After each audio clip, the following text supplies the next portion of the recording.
Hey friends, my guest today is a musician, father, genuinely hilarious, open-minded dude. I had a great time talking with him about cliff jumping, the time he saved someone's life, being a father, drug addiction, politics, and the upcoming election. Nothing but love and respect for this guy, my friend, Kasey McCabe. The meme guy? Oh, fuck.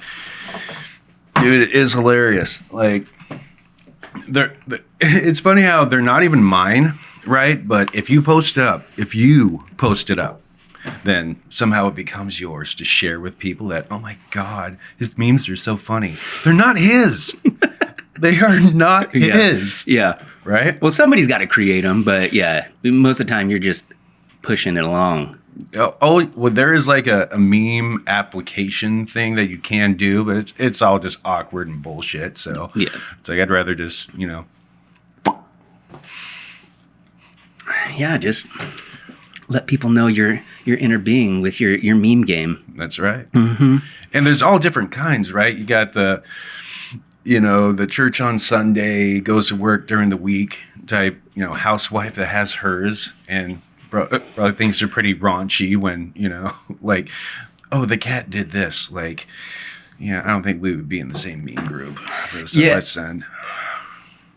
Sometimes you can be friends with somebody and kind of have the same sense of humor, but their idea of what's funny on the internet is completely different than yours. You know what I mean? Like, somebody will send you something, you'll be like, what? Or you'll get something else and you'll be like, oh my God, that's hilarious. Oh man. I did not know Saturn was in retrograde. That is just hilarious. You were such a spirit of the earth. Like, I don't get it. It's like, of course you wouldn't. Yeah. It's like, well, yeah, and you don't want to ask to have it explained to you because then you show your age. Mm-hmm. It's like, I'm 35, dude. There's some, pretty soon we won't be able to quote 90s movies because our kids are going to be like, what are you talking about? Like, yeah. I don't even fucking know. Well, dude, my kids have started dropping things that are in their lexicon. And one of the ones that they dropped on me recently was, they called me a tryhard. Have you heard that before? I could guess to where it goes, but no, I have not. Yeah, I hadn't either. And they're like, Dad, you're a tryhard. Quit tryharding. And I'm like, what does that mean? They're like, you're trying too hard. It's obvious. You're just trying really hard. And I'm like, that's how you get good at stuff. That's a bad thing now.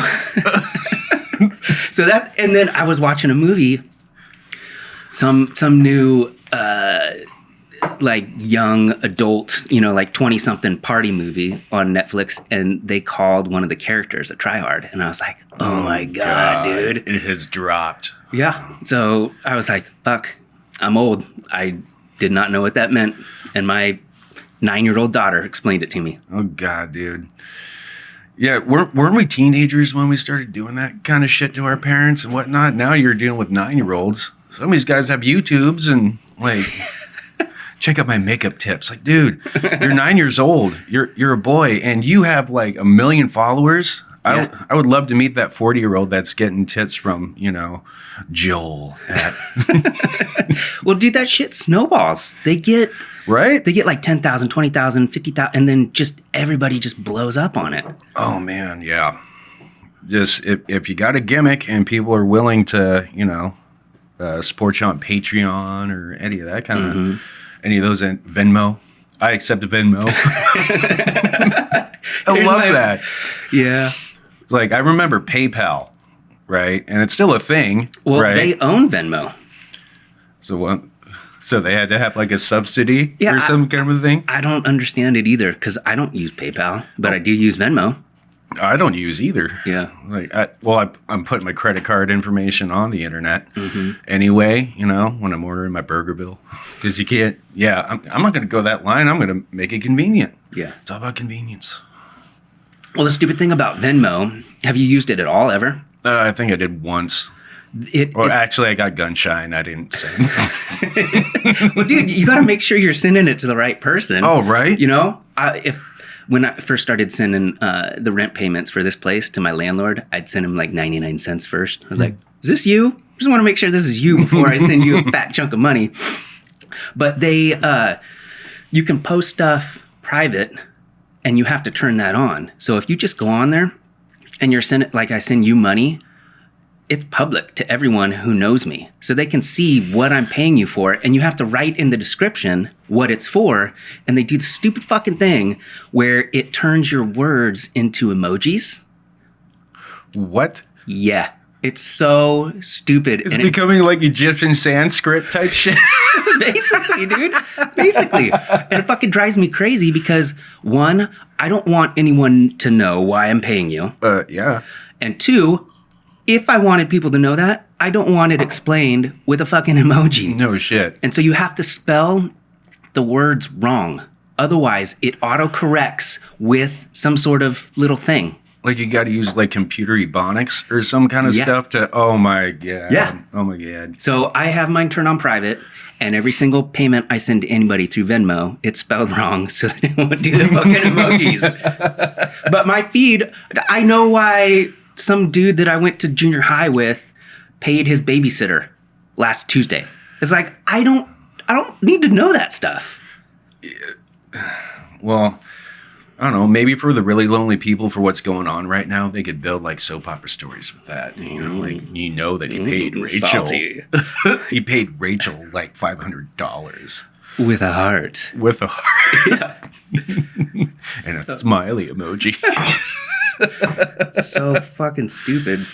That's technology, man. I mean, like talking with people like about how like I can't even mimic the sound, but remember the dial-up tone. Oh, yeah. Like, kind of a thing, right? Like, now it's like instant gratification. Like, as long as you got your SSID, your password, you're in. You don't go through that awkward wait, you know? And it does make things convenient, but for the people that haven't been following it from, like, point A to point B, they're just left in the dust, man. I mean, it's horrendous how, like... You know, most people are used to, all I have to do is turn on and I'm good. But now you have to like, it's just hairy stuff, man. Hairy stuff.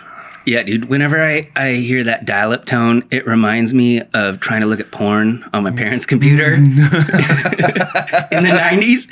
And you remember, there were no videos. Oh, yeah. It was just pictures. It was just pictures. Yeah. And when you clicked on the picture, it'd take you to the new page and it'd load in line by line. Oh, man. Yeah. Like it. Oh. Yeah. Yeah. You get like it versed in like computer script and whatnot. Yeah. Well, you're just like you're waiting. Oh, there's her eyes. Oh, there's her neck. You know, you're like. Start with the pixelation. 3 minutes later, you're like, God damn it, dude. It's like, I'm already there. I'm already done. Thanks, Internet. All I needed was the bottom of her chin. Yeah, man. Well, it's even better. I will go back even further. Remember when you had TV? You could have the rabbit ears, you know, and you could see some fuzzy like stuff. So you're like trying to figure out Spice Channel. I think what is that? Is that a boob? I think that's boob. Could be a butt cheek with a mole on it or something. Yeah. I don't know. It was really just two dudes playing basketball. You're like, God damn it, damn it, ESPN! You fooled me again. Yeah, man. Spice Channel. Squiggly. No. We were pirates when you think about it. Back when we were kids, we were more pirates than kids are now. It's too easy. It's too easy. They don't have to work for it. It's like, God, dude. You got a thing on your phone. You type in any word that comes to your mind, and you go anywhere. You get a million results for whatever you want. Yeah, I remember, like, I had to sneak a Playboy and then go down to Mill Creek and find a spot so I could, like, check it out. Like, oh my God, everybody knows. I don't care. I'm a pirate. Yeah. I'm a rebel. There's homeless people in the bushes, like, looking over your shoulder. How do you think I got the Playboy? When Poppy's was a place. Poppy's. Yeah. They're down, dude. I drove by there, I don't know, sometime in the last month, and that whole strip is gone, right? Car wash and all that shit. Oh yeah, all of it. The gas station, car wash, all of it. And the rumor was, I will drop a rumor. Oh, dude. That it was supposed to become a mini golf course, and right before the COVID, and you have to say it like that, the COVID, like. It's been boarded up. It looks like people come there. They dug up everything at the gas station type area. But it's one of those things where it's like you're passing by businesses and they're just boarded up. Yeah. Like they're shut down for lease out front. But How is that going to be a miniature golf course? It's like 500 yards long and 20 yards wide. right, so they'd have to like widen that out. Where the hell would you park? You know, so Yeah. it could have just been, you know, flaps in the breeze. So I couldn't even tell you my sources. Man, I always thought it would be a really good idea. I used to not dream about it, but like scheme on this when I just be bored. Like, you can call them dreams. Well, They're dreams. it sounds stupid if I call it a dream, but it was a thought. That if you had a water park in the Dalles, it would kill. Because you either have to go to Wild Waves or Great Wolf Lodge, or back in the day, we used to go to the Tri-Cities. They had one up there. Oh, yeah. But, dude, it's hot in the Dalles in the summer. It seems like it would make a ton of money. Well, I thought that's what they were going to do with the outside pool when, like, they started drawing up schematics for, like, what they wanted it to be. You know, I don't even remember when it, like, broke down. They rebuilt it and whatnot. There's, like, 2 slides. But, yeah, it would make more sense, like, that abandoned tennis court in the back. Yeah. I'm sure it's a campsite now or some weird shit. It's right by, you know, it's right by a creek. There's Playboys out there. 1997. Oh man, what a year! Vintage. But yeah, I can't imagine where the starting process would be. You know, with all that. Yeah. You know, you have to get You permission. just get Google involved. Yeah, Google. The Google. We are the Google. How much has it made things around there change, you think? A lot more families have moved down or moved here, like there. Like since, you know, we're in Gresham right now. Oh shit, I gave away your. Oh my god. Oh my god, we're at this address. No, but it's felt like a lot more families have moved in. I don't want to say diversity because if I say that means I'm looking for it. But it feels like a lot more families have moved in. Which just feels fucking ridiculous with one, like, we have one Fred Meyer's, we have one Safeway, we have you know, it's like when you have one of everything, but we're having population come in, like they took fucking Kmart and turned into a U-Haul. What? Yeah, dude, they took Kmart, right? They turned it into a U-Haul station. Basically, all their vans are out there, you know, and it's like really and fucking motels. They've been building up motels like it's fucking like trendy or some shit. Yeah. You know? Like you have a lot of families coming in and yeah, there are some that are buying up houses, but you're also talking about, you know, 1 head, 2 head, you know, family, you know, entities. Yeah. Like 2 or 3 kids or something. Like how are they gonna get a mortgage when they're working just above minimum wage? Well, it made the housing market go up too, didn't it? It feels like it Yeah. because there's a lot of jobs that I go to where houses that sat for years, you know, and always had the realtor signs people are actually moving into, which is great. You know, and they're like, oh, we're from, you know, Seattle. We just moved here from California. We came from Montana. Or one guy was from West Virginia. Saw it on his plates. A Lincoln. He drove a Lincoln. I was like, did you drive that here? Yeah, get a better car, bro. I was like, shit, man, this is classic. But, you know, and him and his wife are living in like a 3-bedroom house. And it's like, oh, so I really try to not get too involved, but it's like, oh, so yeah, nice place. You guys and your kids, like, oh no, all of our kids live back east. So, you know, you and your wife are in this 3-bedroom house by yourselves, you know, cool. Yeah. I'm going to do my thing and get the fuck out of here now. Yeah. Yeah, it's interesting that I remember when they talked about bringing that in, and to go back to just explain what it is, Google built, it's basically a huge server farm, right? Yep. And it's near the water because I believe it's more efficient to have hydro clean and cool. Clean and cool. Yeah, the servers. And so that's why they built it next to the Columbia River in the Dalles. And when they started talking about it, this must have been like 10 years ago, maybe? Oh, dude, I was working for a carpet company. Don't want to drop names, but I was working for a company and we had to go in and like you had to, you know, sign hush hush stuff. It's like it wasn't NDAs? Before it was Google. You know, it was the like red herring project or some shit. Some fucking James Bond code name. Dun, dun, dun, dun. Yeah, but it's great that they have their servers and it's cool. I just don't know about the like motel room-esque place that like they have like motel rooms in there. Inside the campus. They have an indoor theater and a grand dining room kitchen and shit. And I know because I helped put those fucking floors in. Mm-hmm. Like, we're not talking about, you know, like, oh, it's a moderate kitchen. No, motherfucker, you could do, like, backflips in this thing. And, like, the indoor theater and the shit they were paying for. And our friend who owns the company out there, that's who you were working for? That's who I was. They had the contract for the whole thing? No, it was split. Okay. Which was really great when they were building it up. It gave a lot of jobs to a lot of local entities. That's a good contract. You know? Like, there were multiple entities involved with the building process, but as soon as it was finito, then you got people coming in. You know, I'm sure there were plenty of able-minded, able-bodied people that could do the job, but, you know, you hear people coming here from Oklahoma. Yeah, because all the people inside that plant are probably, like, seriously professional, specialized scientists, and they're not going to hire humps. No. I mean, hell no. Yeah. They're not going to hire a guy like me to do like we need you to do data and statistics. Okay. Let me put my glasses on. Let me go get my notepad and my crayon. Let me get my other box of Crayolas. I'll be right back. Everybody stop. I need to start taking numbers. 1, 2. Damn it. Gotta start over. No, they are professionals, and I'm sure they are good at what they do. Yeah. I mean, nobody should not be trained to do that work, you know? Mm-hmm.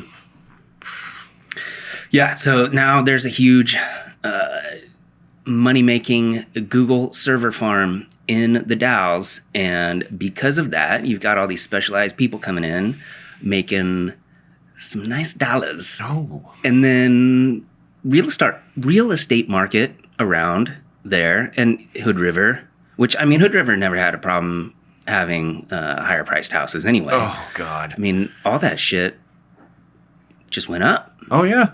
All of it, man. Like, when it's known that somebody else will pay more than the next guy. I mean, of course, like we were talking about, like closing costs. When a house costs like $250,000 and somebody else comes in and wants to throw $50,000 on top for closing, like, you know, I can only imagine what that does with numbers of how the house is like, you know, if I was a real estate person, say, well, you know, this was valued at $250, but it's sold for $300. So this house, that's, you know, $300, you know, they probably talk like that too. Well, they do. It's a cozy cottage if you're into that kind of thing. Maybe you should be a real estate agent. Oh man, it's cozy. It's quite quaint. It's like I can barely move in this hallway. Yes, it is quite, you know, tight. Yeah. Tight is in. Tight is so 2020. Yeah, man. I was telling you about my friend who sold his house in West Lynn for a fuck ton of money and moved to Georgia and bought an enormous house with enormous land. I can't remember how many acres, 10 or 20 acres, and he paid like $300,000. So this is not the place to be living right now if you want to buy a house. You know, you got to go to the Midwest somewhere if you want to get something decent. I keep hearing about Texas, Texas, like how it's not dirt cheap. Nothing's dirt cheap, you know, but I mean, for like real estate and things like that, apparently, like you said, the Midwest, that's where it's at, like big open area. Like, you know, like there's open farmland, a lot of open farmland, like around our area. You know, there's a lot of rural, and you know, it's just not available. Yeah. How we were talking about the mafia farm families that own the properties. Yeah. How many people you got to kill to get a place out there? No, I can only imagine. Yeah. But then you got to move the bodies that are already buried. I'm sure. Yeah, man. There's a lot of land out there. and I'm sure someone owns all of it, but you'd think like you could get a decent little parcel up, outside of like Thai Valley or something. Oh, I'm sure they're there. That's the thing. I'm sure you're there, but you got to do the research, and it never hurts to know somebody in any situation. Ever. So, if so-and-so knows that so-and-so has like, a 4-bedroom house out here, but it is 45 minutes away from, the nearest, grocery store, someone's going to buy it up. They'll make that commute. Well, that's the thing is like when you live in a small town like that, maybe it's harder for you to justify because you're like, oh God, I got to drive 45 minutes to get to my job. When you live here in the city, dude, it takes you 45 minutes to get to your job anyway. Right. It's the same thing. You're driving on country roads versus sitting in traffic. Well, yeah, it's been a take or two before, since I lived around the area, but I remember jumping on buses and shit. And like, if you're, dependent on the bus system, it's like, you better make a day of it in some cases, especially with the construction. Well, the buses are rarely on time, right? I mean, the Max is very consistent, as far as I know, but the buses, they have issues. I mean... when the snow was happening... Like you said, it's been a tick or two, but I just remember when the snows are happening and everything, things just get delayed anyway. Mm-hmm. God forbid somebody isn't, smart enough to be bumper to bumper and there's a crash and then they got to shut down the lane. Mm-hmm. Like, God. It's like, shit, when you're in the Dalles, that shit happens. You just kind of like, oh, sorry, bud. I'm going to drive around you. Are they okay? Are they okay? Yeah, they're standing there and cussing. Okay, they're fine. Well, yeah, but in the Dalles, you probably can't use any excuse for being late, right? You can be like, oh, traffic was horrible this morning. I'm sure some are used, though. It's usually dependent on, like, your home life. Like, my kid, we just got him in the car and he shit his pants. Yeah. Like, kid. He did that last week. He's having issues with that. Yeah. That's why I need, next Friday off. We have a doctor's appointment. we're gonna figure this out together. Yeah. Oh. Yeah. Kids, man. Yeah, man. Like, we were talking about kids. I didn't think I could have any. Like, my 20s, I thought I was straight sterile. No, it was like a belief, like cold-heartedly, like I was sterile. Just, Because you're just dropping loads all over the place and nothing was going on? Well, I was involved, with the females. It wasn't like, I just want to get some pregnant. That would be irresponsible. That's what, 16 and pregnant girls do. Shit. I need to get pregnant. I'm old. Shut the fuck up. But, I just figured, I wasn't going to have kids. And then here comes 30. And it was a funny story, because... Will's mom, like, shit, if she hears this, we were at a Christmas party because I worked at the vault, and we were drunker than shit, or at least I was. She might have been. I was too drunk to pay attention. But, like, time had passed, and then she called me up. I'm pregnant. Like, and this is fucked up because the first thought I thought was, like, she cheated on me. I can't get people pregnant. Yeah. I have this secret superpower of being infertile. Mm-hmm. But yeah, it's funny because it wasn't until the custody stuff came up because he was born 2 months premature and really born 2 months premature and had to take him to the NICU unit. He was there for 6 weeks, but while I rode in the ambulance while he was going with him to the NICU unit, papers were being signed. Names needed to be put on those papers. Yeah. And a name got left out. Mm. And it wasn't until the custody and how people tell on themselves? Yeah. Well, he's not on the birth certificate. Is he the dad? Yeah, but it's like, so we had to do the whole DNA test thing. Oh, shit.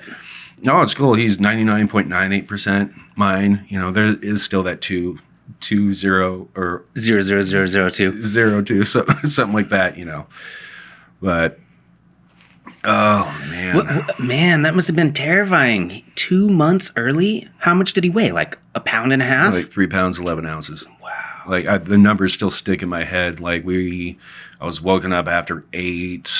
Like got there at like 8:30, something like that. He was born after 9. Came out screaming.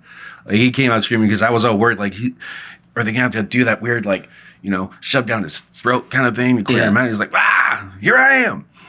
But dude, I was scared shitless. So he came out healthy. He just wasn't the right weight. Well, yeah, and I didn't know any different. Yeah. I didn't know until the nurses and doctors were telling me, so, an ambulance is on its way from the NICU unit. And I'm just like, still kind of like adrenaline shock, like, what? And so, yeah, they gave me the option to either stay with mom at the hospital or ride with kiddo. And it's like, fuck that. It's not even a question. Yeah. Like I was in there, Yeah, what's he going to do? Cruise by himself? Oh, fuck. So I'm just... So he was born in the Dalles and you had to ride to, what, OHSU or something? Oh, in yeah. Portland? NICU unit, the St. Shriners Hospital, St. Jude's, OHSU, yeah. Yeah. The whole bit. And, still something just hits me once in a while. Like, not always being a little shit, but it's just like every so often, it's like, God damn, dude, that day. It was like the happiest, most fearful, and angry I had been in a long time. Mm-hmm. Because it's like all those emotions flowing, you don't know what the fuck is going to happen. You just don't. Yeah, you just got to experience becoming a father, and now you're worried he might die. Oh, yeah, and everybody's willing to tell you all the negatives that are, it's their job. I understand that. They want you optimistic, but they also have to keep you realistic. Mm-hmm. And so they're telling me all this stuff, and it's, but for the next 6 weeks, I was making trips down periodically, visiting him. We do have pictures and everything. But and was he just chilling in one of those, like... incubators. Yeah. Oh, yeah. And they're just monitoring him. And so did they have to help him breathe, or was he doing that by himself? The breathing, I think for the first week, just for, to make sure that it was normal. They had like breathing tubes and whatnot, and they definitely had a feeding tube in him, like through the nose and everything. And those, I have to say, the people that work up there, dude, like that, whatever they're getting paid, they're not getting paid enough. That would be an insane job. Like parents going up there, like if they're anywhere like close to what I was, oh, you're just scared shitless. And, the nurses up there, physicians, everybody, it's like they super go out of their way to like let you know that people give a shit. Mm-hmm. Like they care about you and they know. And, I still, donate to them. It's nothing major because fixed income, but it's like those guys, man. I mean, those men and women that work up there, just amazing. Yeah, my cousin, she works in Bend, and she was a nurse just assisting with anybody that came in, and she recently switched to the maternity ward. Mm-hmm. And I don't know all the details, but she delivers babies, or is there to assist in delivering babies for her 10-hour shift every day. And man, can you imagine going to work every day and you're like responsible for human lives, and you never know what's going to happen. Sometimes, you might have a baby that comes out premature, and maybe in a really shitty situation, they don't make it. Like, that would be so crazy if that was your job. Just like somebody could live or die every single day you go to work. So pay attention. If you think your job sucks, yeah. if you think you really have it hard because you have to type or press buttons or do whatever, you're important, but are you delivering babies for 10 hours important? Yeah. Yeah, man. That I couldn't do it. You're going to make me not bitch about my job. Like, I'm going to have to remember that. Well, are you delivering babies for 10 hours a day? Yeah. No. Then you can shut up. Shut up. Oh, man. Well, to change subjects a little bit, because I forgot this happened. Uh-oh. Because I tell this story, but I wasn't there. And you were. And so I forgot you even were a part of this, but I want you to talk about it, if you would. So when we were kids in high school and stuff, we used to always go jump off cliffs into the Columbia River. Oh, yeah. And so we'd cross over the bridge in the Dalles, and we'd go to Dallesport, I guess. Spearfish. And go to Spearfish. Uh-huh. And there was another one we'd go to. You remember what that one was called? There was Spearfish. There was... The one that jumped into the lake. Wasn't that a different one, too? Well, we're not talking about, like, Parkdale Hood River or anything. Whatever. So we used to go there all the time, and it's hella dangerous. And I remember my mom being terrified, like, oh, I wish you wouldn't go. Don't tell me when you're going to go. I don't want to know about it. And we were just like young 16, 17, 18-year-old kids. And we'd go over there and anyone could have died at any moment jumping off this 40-foot cliff into the Columbia. And you went there with a bunch of people. And you know where I'm going with this? I'm pretty sure I am. Because there was a big collective of people, and let's just say that things were going on. Like, you know, smoke was in the air. And, you know, kids are going to smoke pot and drink booze. I'm not saying that this happened, you know, but a bunch of us were just, you know, jumping off the cliffs, this, that, the other. And we had somebody in our party that failed to mention that they couldn't swim. You know, we're at the river. And nobody noticed him climbing down. And I don't want to mention names because he knows who he is. But climbed down and was wading in the water, you know, just kind of like waist high or whatever. And so everybody's jumping off. Everybody's having a good time. And then it's like, for some reason, it just popped in like, hey, you know, where's so-and-so? Because he was at the rocks, and here comes up some bubbles. And this is, I have to laugh about this because people were yelling, right? Guys underwater. Who would you yell at somebody who's deaf? You know? It was like, hey, everybody's yelling and shit. And, you know, everybody's trying to dive down. They're trying to find him, this, that, the other. So I think I was at the top, like looking around where he might be, scoped out like the area where he might have been, right? And I don't know if it was adrenaline or what, but I just remember diving down to the bottom, and thank God this kid was pretty pale, because, you know, he was at the bottom of that area, and that shit, I think, was around, 30 feet. I'm exaggerating. I don't want to make it a fishing story, but I remember swimming down and just finding him, and his eyes were open. And that's what freaked me out. It's still a picture in my head. Like, eyes were open.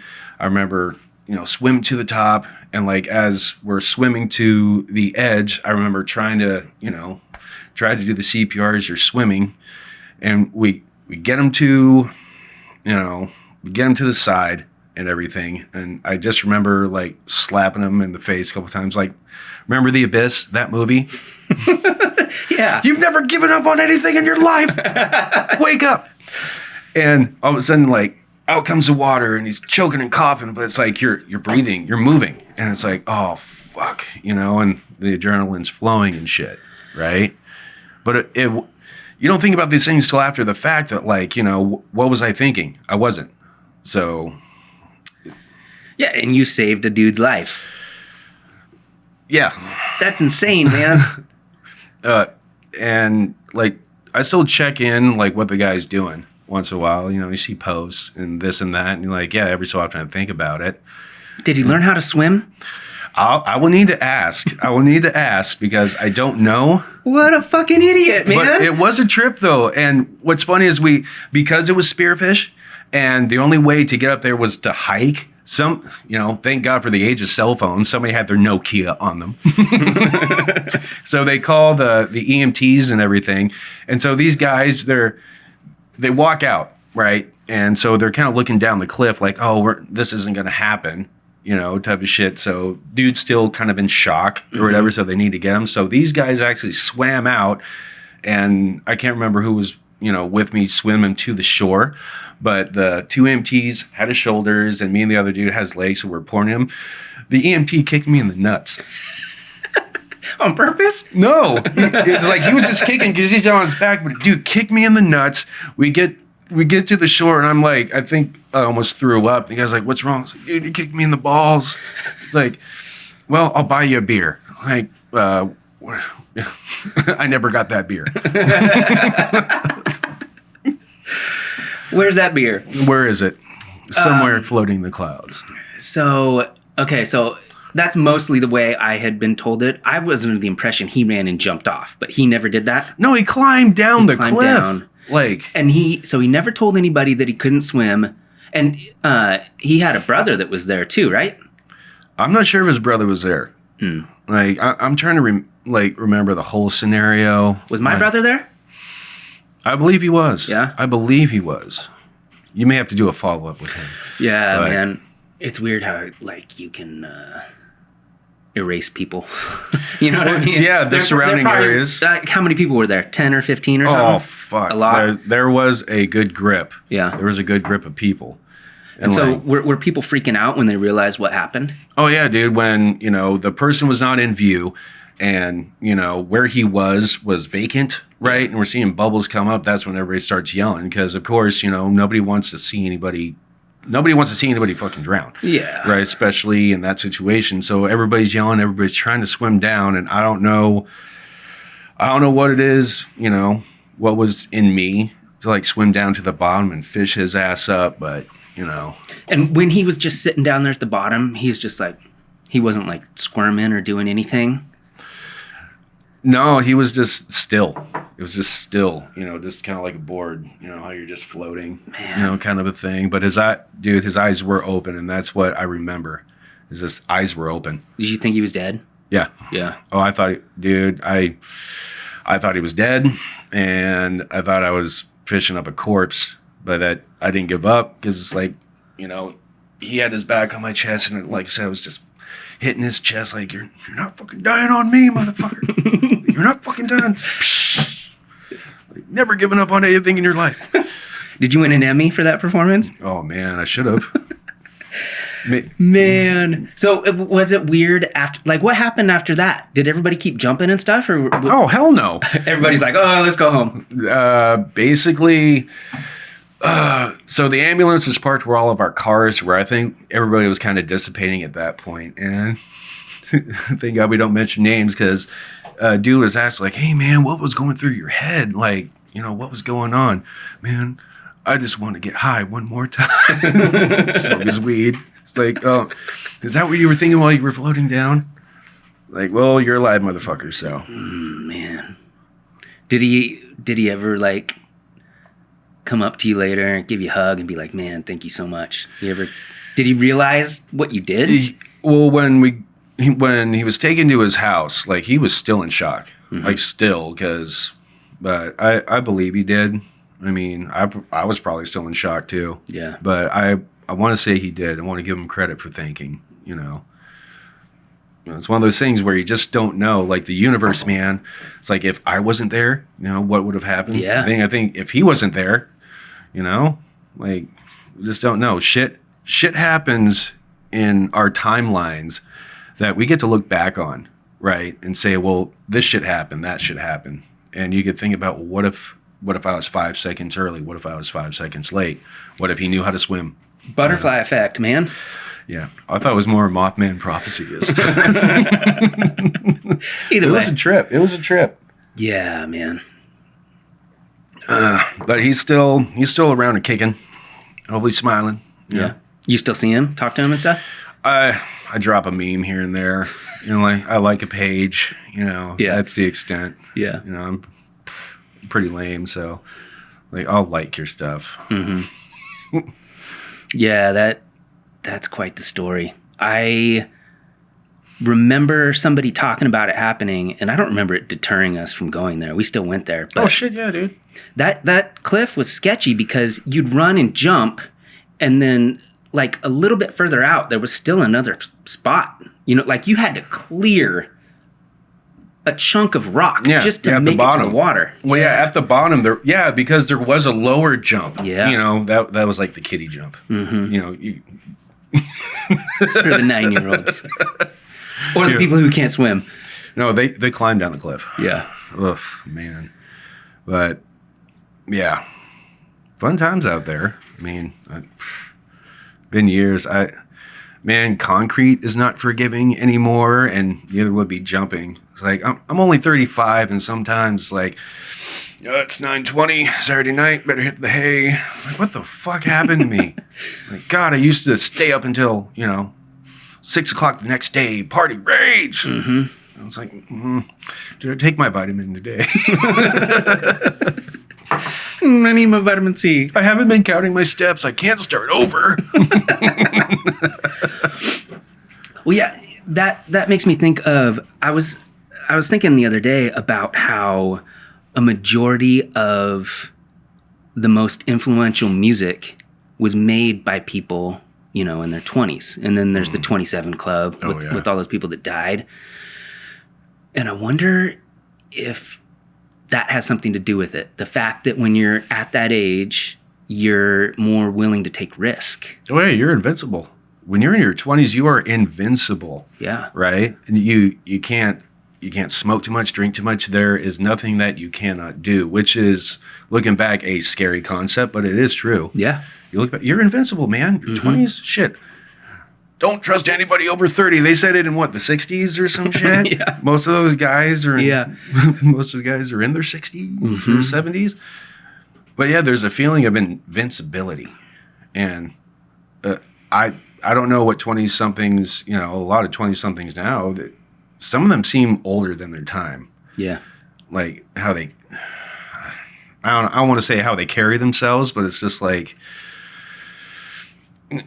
I was on the fast track, man. I wanted to live life. I wanted to experience a lot of things, that what I wanted to experience, other people may not have agreed with, but, go out into the forest and eat some mushrooms. Yeah. Or, buy Christmas trees on ecstasy.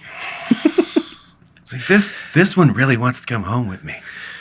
Or, going on weekend trips. I remember we had a show in Wenatchee. Happy Gnome had a show in Wenatchee, and we rented a tie-dye school bus, right? I can't remember. I think it was Boyette or the only person I knew that had a school bus was Brace, but it wasn't painted. Oh, this was blue. It had multicolors and everything on it, and we rented it for a show in Wenatchee. Wenatchee, 6 hours away, Wenatchee. How'd you get a show in Wenatchee? You gotta ask Papa Pondo. Oh yeah, Papa Pondo Productions, the CEO and president. Yeah, dude, it was awesome though because he hooked it up. He got us to shows. That's the thing. Like he would set up these shows, and what are you gonna do when nobody knows who you are? Yeah, you're gonna play for like 6 people, but you're gonna have fun. Yeah, we had fucking fun. I love those guys. Like. I work with one of them, see him every day and talk with, I'm really trying to not drop fucking names here, but you know who I'm talking about. Like, I love those guys. Yeah. Life. So you guys started that band, Happy Gnome, youtube.com/Happy Gnome. Oh yeah. You guys started that band in high school. And why did those two get Happy Gnome tattoos and you did not? I could give an outlandish story. I mean, I was just a pussy. Yeah. I'll just say it like, the plan was always there. I don't know why, to be honest, because I feel like a fucking asshole for not getting it, Were you with them when they got it? No, that's the thing. I'm trying to remember who got theirs first, but oh fuck, I'm gonna get some shit for this. I don't know who got what first, but one got one and then the other got one, and then they're asking me, maybe I was just too much of a vagina. Maybe. I will admit that I was. Well, you didn't have any tattoos at that point, right? No, I did not. Like at that point. Maybe I thought I was gonna keep my skin pure. Like, I don't want any blemishes. Yeah. I'm still waiting for, Sears to call me about the plus size men's catalog. I don't know. I was in a weird mindset. Yeah. Like, those two dudes, man, they are rock stars because they were just, one is larger than life, and fuck, man, he's a beautiful soul. He's beautiful. I don't care what you say. He's beautiful. I agree. Yeah. I love that guy. And the other dude, he always had a head on him. Yeah. Like when he went on the boat, he was doing the shit. Me, I was kind of a fucking turd. I'll admit I was a turd. I just kind of was like, I want us to play shows. I want us to practice. I want to do this thing. And then everybody started moving.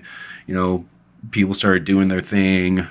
We still would. It was like a slow fizzle where, we had this plan, and then it was, hey, since this guy's moved or living in Portland, this guy's on the boat, like, we'll try. And just kind of. That's kind of what happens, though, right? Unless everyone involved just says, fuck it, I'm not going to get a job, and we're going to be broke for years, and maybe something will happen. Unless everybody says that, it never works out. Oh, shit, yeah. It's hard, man. When you're that age and you're trying to decide if you want to go like a career path with your life, or if you're just gonna like go all in on being a rock star. Sometimes it works out, sometimes it doesn't. I was pretty just stagnant. Yeah. Like it's like you're at the fucking crossroads, or you're at the crossroads. Do I go left? Do I go right? Do I go straight? And it's kind of like the mindset kept me in the middle of the intersection, right? I mean, shit. Bret Michaels, he had to choose whether he wanted his insulin or to buy guitar strings. Serious? Oh, yeah. I haven't heard that story. Oh, behind the music, he couldn't get insulin, right? Because they were all fucking broke. They had enough for mascara and fucking Aquanet. Right. But, yeah, I mean, we all just, yeah, we got older. Things started happening. But my 20s were, they were a blur. Yeah. I mean, most people know me closely, know that I was on the fast track to killing myself. Yeah. I didn't want to do it, I didn't want a bullet in the head. I didn't want to hang myself, but I was doing shit that was going to get me killed. Uh-huh.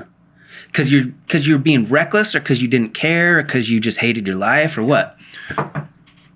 Mostly not caring. Mm-hmm. It was just,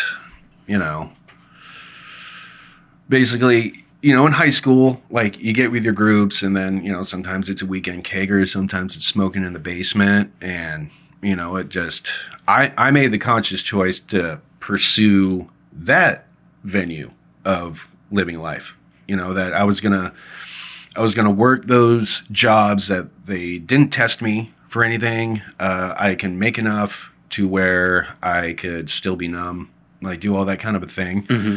Like it wasn't like I was mopey or like sad all the time. Like I was a happy-go-lucky junkie. If there is kind that is, like Christmas trees on ecstasy, that kind of a thing. But it just progressed into I just want to be numb. Yeah. Like fuck it, I don't give a shit. Like I was ready to be one of those stories. Like, and this is some sick shit that was in my head. I was ready to be one of those stories that you tell your kids not to be. Like, I was going to be that example of, well, he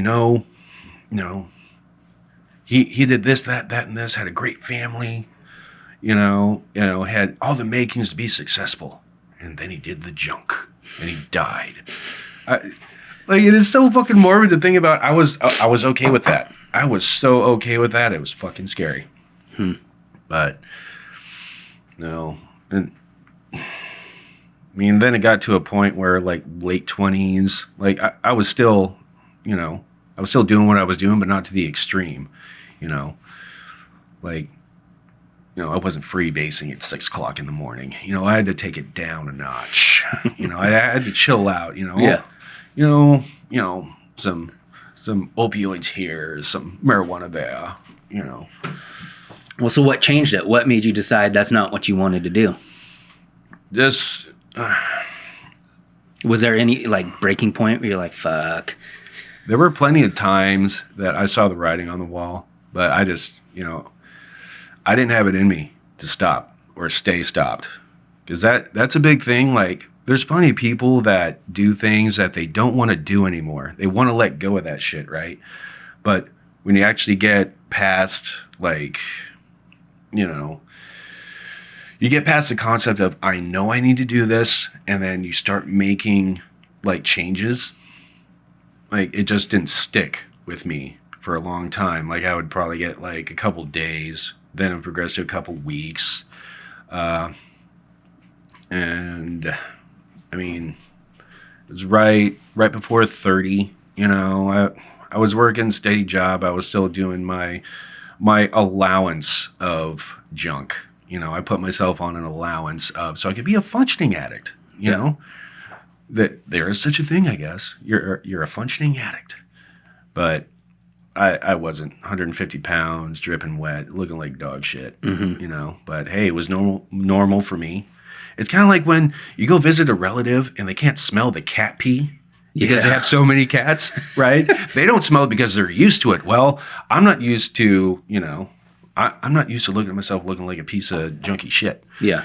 But I think it was when I found out, you know, Will was coming about, you know, when his mom told me she was pregnant. And it's like, fuck, I cannot do this shit. I thought it was just going to be me, you know? Yeah. And all my selfish glory. I thought it was just going to be me if I die, if I don't, what the fuck ever. And then, like, those thoughts kind of click in your head that, do I want to be, you know,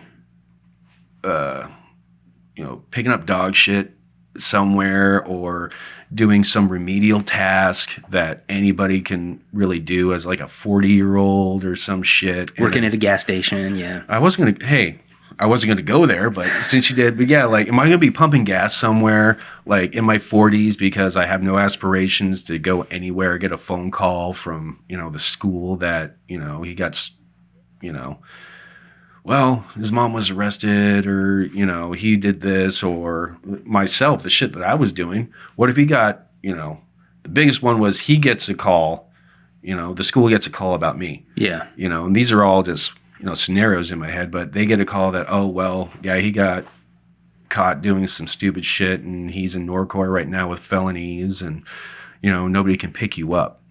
Yeah. You know, just thinking this unborn entity that I've never met, have no recollection of who he is, like, and he's going to think his dad's a piece of shit. Mm-hmm. It's interesting how that, because, you know, I had a similar experience with having kids, and I know a lot of people who have had that. Like, I don't think you want to disappoint your parents, but you don't care as much. Mm-hmm. You're kind of like, whatever. But then when you become a parent, you're like, man, these people are looking up to me, and I don't want to be embarrassing. Then it's the best and easiest way to turn it around. You know, what's awesome is we can be embarrassing, but in the right sense. But in the right way. Yeah. Yeah. Just thinking when he gets his first girlfriend and shit and trying to be all cool, like, hey, y'all, what you doing? What's going on here? Kiss the face? Give him some kissy face. I'm going to embarrass the shit out of him. He'll love it. But it wasn't even, dude, it wasn't even when he was born.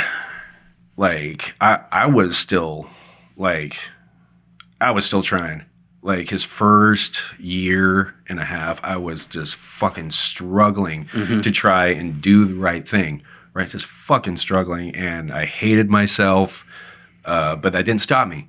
You could hate yourself with all the fiber of your being for the shit that you know that you are fucking doing. But I still, it didn't click until he was like a year and a half, you know. Me and his mom separated. Like, basically, I had, you know, a handful of shit that was his and mine, you know, 30 years old, moving back into mom's house, right? Trying to start over. Start clean. And, you know, it was a long process, but it was fucking worth it, man. Yeah. I mean, the physical hurt is one thing. Like, when you go through withdrawals and you're getting that shit out of your system, it fucking sucks. And my heart goes out to anybody that went through the physical. But what kept me, like, going back, like, it's like a bad fucking relationship. What kept me going back was, you know, all the garbage, like all the mental garbage. I couldn't let it go. Your mind playing tricks on you, telling you you're a piece of shit and all that kind of stuff. Yeah. Oh yeah. Yeah. Like, your mind is your own worst enemy on anything, whether you're trying to be successful or with relationships, you know, anything. Our mind is our greatest ally, but it's our worst enemy. Yep. This cocksucker. Goddamn brain. But yeah, dude, life today. Like, it's amazing how you could go from, you know, people don't want you around them or their families. Like, your own family cannot trust you alone in their house. And then here we are, fast forward like 3.5 years. Like, you know, like, it's just physically noticed, you know, and Ooh.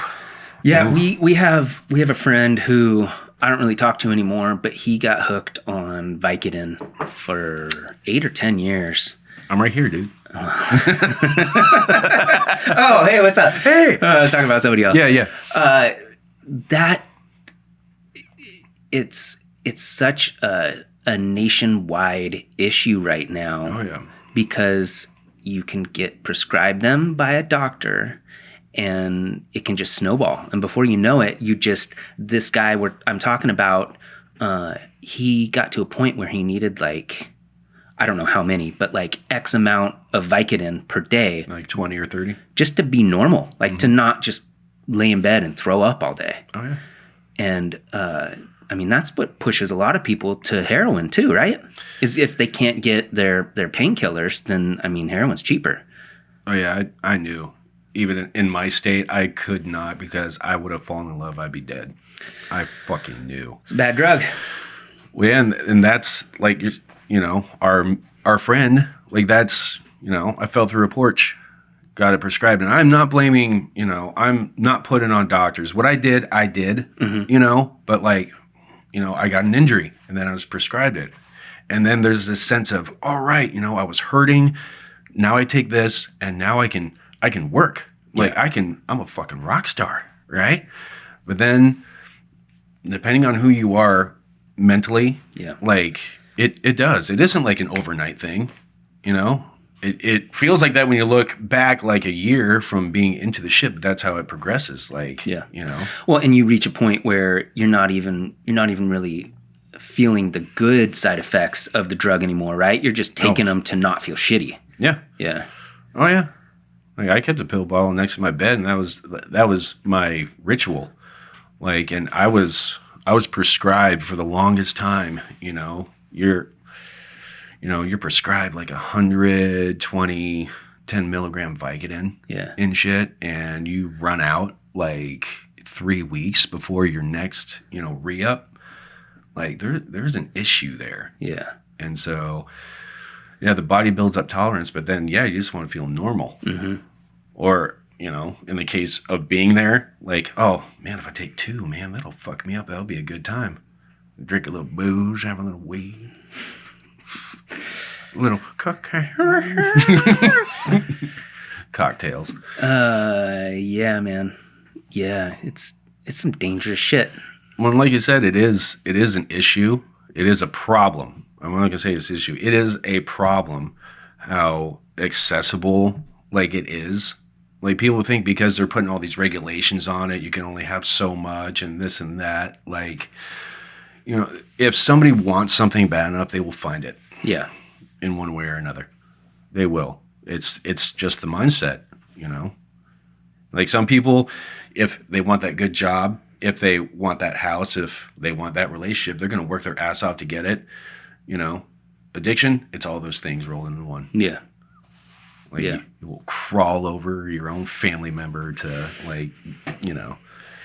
to do that shit. Mm-hmm. So you said 3.5 years you've been sober. Mm-hmm. And so does it get easier or harder over time? Like you ever go somewhere and you're just like, oh, fuck, I wish I had a pill right now. I've had to remove myself from situations. Like I had to be educated on what it was to be, clean and sober. Because we're talking about, dabbling and shit when you're like, first time, 13, by 16, it's kind of a daily thing.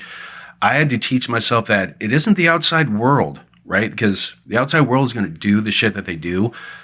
I've had to not put myself in situations, but the hardest thing is not being able to see certain people that, like, I love. Yeah. We're not just talking family. Like, we're talking about friends that I still love to this day, but I cannot be around them because of my lack of self-control. Yeah. And situations like for the first year, I could not go to bars. I was avoiding like usual like routes because it put me like in that mindset. Like you have to rewire your shit. Yeah. But that's the thing is once you like changing steps and changing where you go, this kind of a thing, like now it has gotten like, I want to say easy. It's gotten what I think normal is. It's been long enough that it's just like the routine. It's just what you do. Yeah. Yeah. And there are days, everybody has hard days. It's like the people that don't have this issue or this allergy, as some people call it, like they have bad days. You know, everybody has bad days, and sometimes they want to go out and, you know, have an awesome weekend. Like there are people that can, you know, go to Burning Man and drop acid, you know, for a few days at a time, come back, and then you go to your office setting and it's all normal. Yeah. I can't do that. Yeah. You know, but I realize I can't. Yeah. Well, that's the important part, right? Is understanding who you are and what your mindset is. Yeah. Did you ever go to any program like 12-step, NA, AA, any of that kind of stuff? I have frequented a lot of like institutions like that. Did it work for you? Like, do you feel like it was a positive thing? I will say that, you know, without my program, it wouldn't have stuck. Without my program, without talking and working with the people that I talk with, like I'm trying to keep their anonymity and programs' anonymity like in check. Mm-hmm. Like, well, in check in the fact of like, you know, these are great programs. The people that you meet in there have the potential to save your life. Like, save it. Yeah. Like, you could think you're the biggest piece of shit, fucking hate yourself, but they've been there. Yeah. And these are people that they're not getting paid. The only reason why they do it is because they were a piece of shit or felt like a piece of shit, and somebody was there to pick them up and say, hey, man, there's a better way. Yeah. There is. But you have to work for it. That's the main thing, is you have to put in work mentally, physically, like that you've never done before. Yeah. You know? Yeah, it's making that decision and then just knowing that you have to try. I think a lot of addiction is just not trying.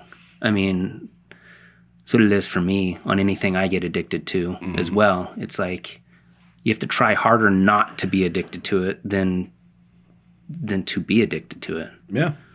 Yeah.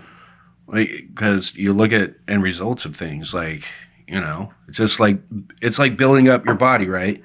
Like, me in all my glory, as you can tell, and my dad bod, I'm happy with it. But, you know, let's say what's going to be easier, me doing like a 6-week program of eating nothing but plant-based foods, and I can't eat after this certain time. I can't do, you know, certain things here. Or do I just say, fuck it, eat whatever I want and risk diabetes? You know? Diabetes. Yeah. Like, what's going to be easier? You know? And who doesn't want instant gratification? Yeah. Like, who doesn't? I love it. Oh, great. Man. Well, that was the hardest part about quitting smoking. And I quit for real like 10 or 15 years ago. But in the last couple years, I've picked it up here and there. Yeah.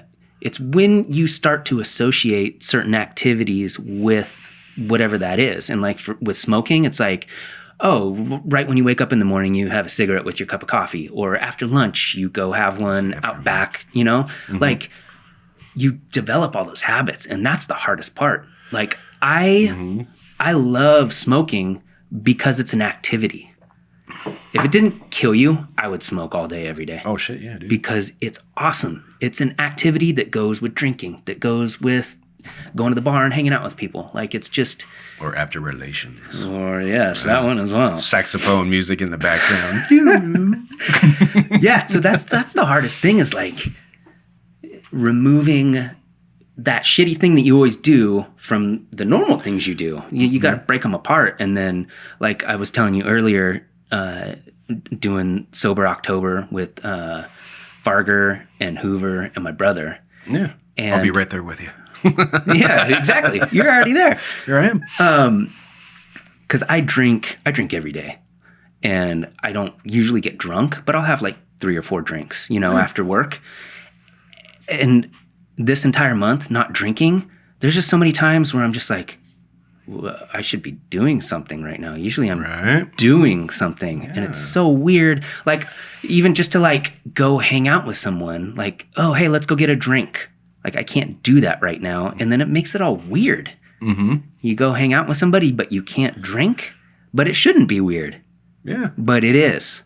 So I don't know, man. Well, it's kind of like when you remove something that's normal. Like you're removing that thing, like with smoking. Like you said, waking up, it's it's in there. Like our mind clock or mind alarm, whatever you want to call it. But like to actually consciously remove it, like, and take it out of the equation, like, do you notice there's a change? Do you notice you itch like a motherfucker? Kind of a thing. Yeah. Smoking is hard, dude. And like, it's one of those things where like it was stated, if you remove it, and it affects you, like, everybody could use a break from things that aren't good for the body. Like, but if it's bad for your body, your soul, kind of a thing, everybody's got to make their own choices. Mm-hmm. I mean, shit. Some people eat too much butter. Yeah. Well, a lot of people just replace addictions with other addictions too. Oh yeah. Definitely. You quit smoking, you start eating more, or you start exercising, you work out for 4 hours a day or something. Like, some people just have addictive personalities where I don't know if it's like you're deflecting your attention from like really looking at the thing that's going on. Mm-hmm. You're like, I'm gonna do all this shit over here so I don't have to think about anything. Yeah. I'll even throw in some, some housewives under the bus and shit. Like, those white wine moms. You hear about those? Like, they, with all this shit going on, like, I'm sure a lot of people were expecting their kids to go to school. So, hey, I have the house to myself. And well, guess what, honey? Yeah. Guess what? You get to be teacher, mom, laundry. Yeah. You get to be all that shit. And I think it's put a lot of people in check to the things that they can do. Like not being able to go to your restaurant, not being able to eat there. You can get takeout, but I got to fucking eat it here in my car. I hate it here. I hate styrofoam. Go do plastic silverware. I want the atmosphere. Like when the bars shut down and shit, dude. Oh man, it was fucking chaos. But dude, well, it's a good thing that liquor stores didn't shut down and that the pot shops didn't shut down. Oh yeah, people would be killing people. Yeah, the streets would run red with blood. Yeah, man. Oh man, I couldn't imagine. Like the bar's one thing, take away the social, but I mean, like people weren't having house parties. It was like a weird double standard too, where like people were thinking they were rebels. Like we're gonna have a house party. Shit, we're gonna have a house party. Don't tell anybody. Fucking Instagram, Facebook, go to Dave's house. Yeah, But then you couldn't go to the bars, so people kind of had to make decisions on what they wanted to do, and I was just a lazy bastard in my chair at the house. It's like, things are shutting down. You can't do this. Like, well, all my shit's at home, and that's where I hang out when I'm not at work. Yeah. It did affect me, though, when I couldn't get my Thai food in Hood River. Fucking Thai house, bro. If you ever go, oh, I love that fucking place. Shameless plug.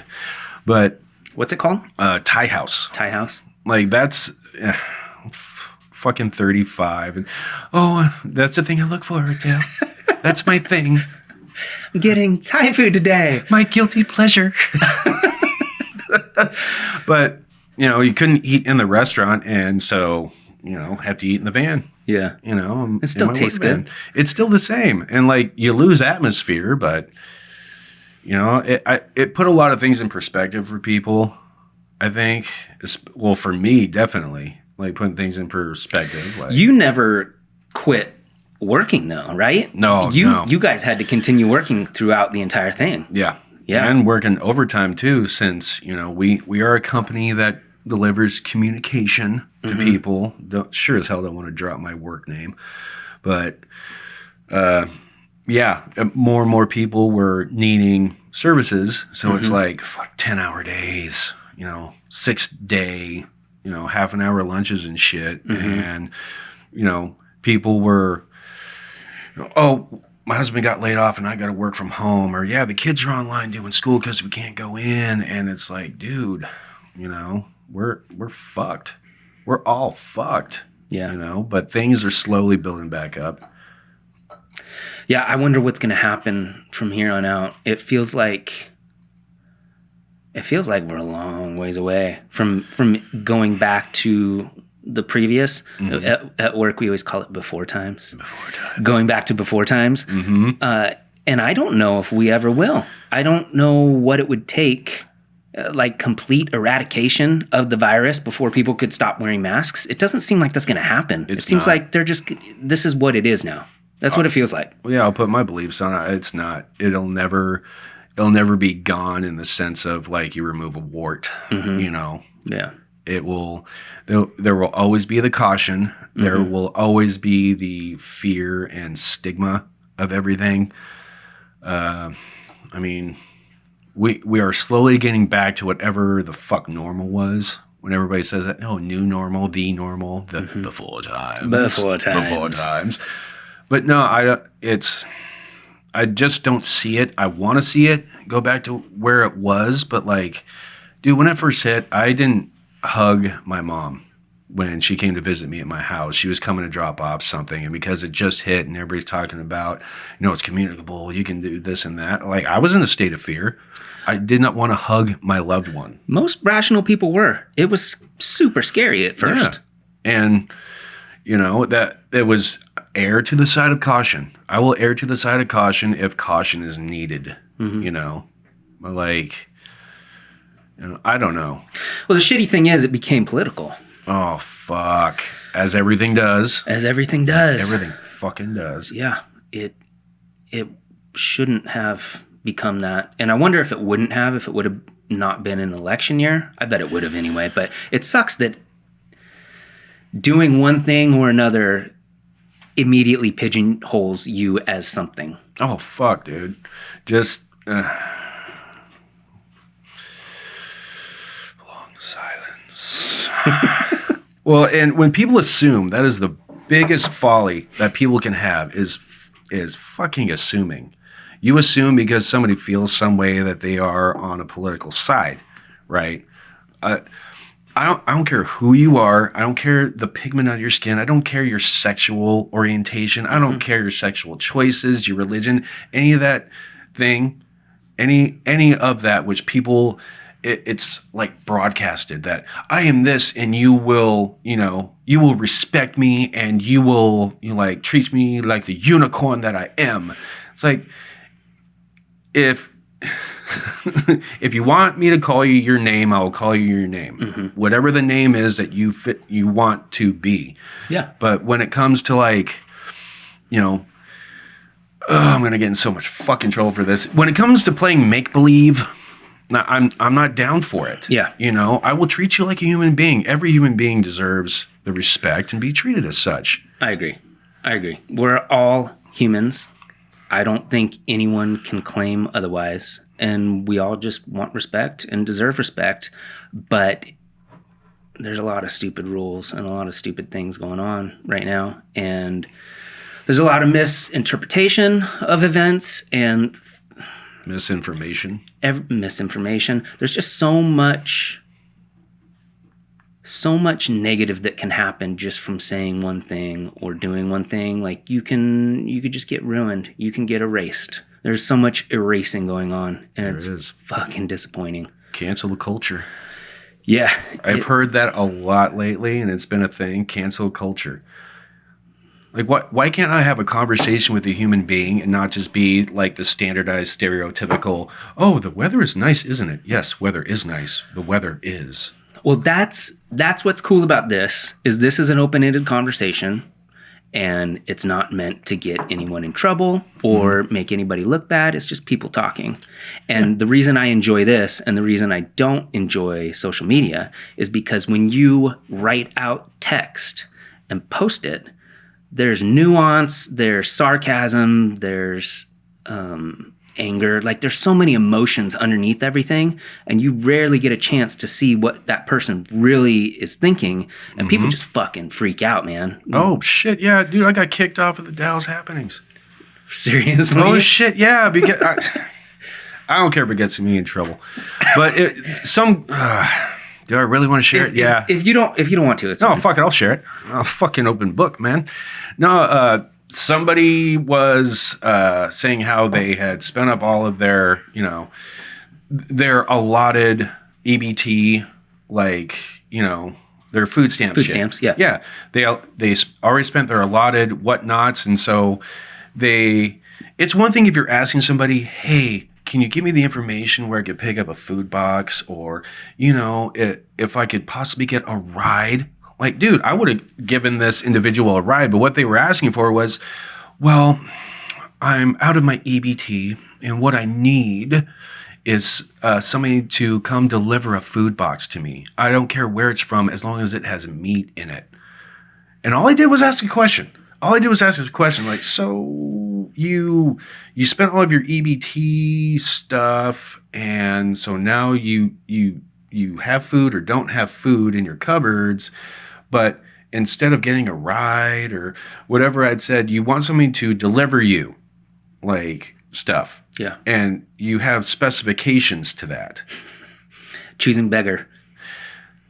Dude, give me a fucking ride. I will, if I have nothing in my cupboards, like, I'm not so proud. I want my kid to eat. Mm-hmm. And I'm sure this individual wanted their kids to eat, but it wasn't, could you give me a ride too? Could you let me know where? It's bring me. Yeah. Bring me. Yeah. I think I got kicked off for like 30 days or some shit. I was blocked. I don't give a shit. Because you made a comment to that person and they reported you, and then you got booted. I asked a question.